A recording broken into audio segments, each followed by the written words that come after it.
Another thing you write about that I love is the challenge of trying too hard to be present, right? This has also, this has equally become kind of cult-like, which is, I am going to be the most present person ever. And like, I'm going to will myself into that. So say a bit about that.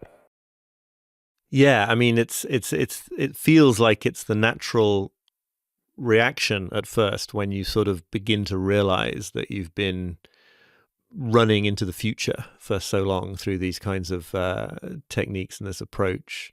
It's like, oh, well, surely what I have to do is the opposite of that, and that's like be really, really present. And then you read books on mindfulness that say, you know,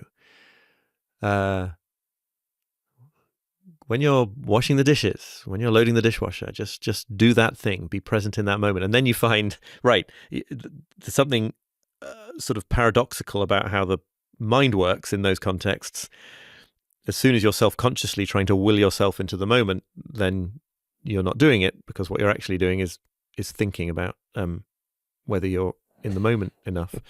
And so, yeah, I tell this absurd story in the book about getting to witness the Northern Lights when I was in northern Canada, and having been sort of like getting excited about it for several days of my trip, and when it finally happened, and I was sort of dragged out of the place I was asleep in by some neighboring guests at sort of 2 a.m.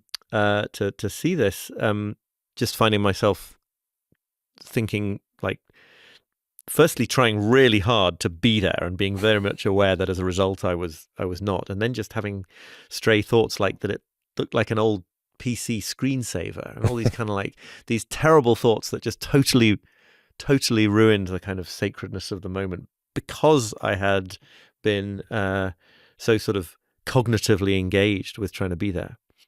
And by contrast, you know, we can all point, I think, to moments in life that sort of perfect afternoons and things like this that were not planned. They were not because we set out to have a perfect day.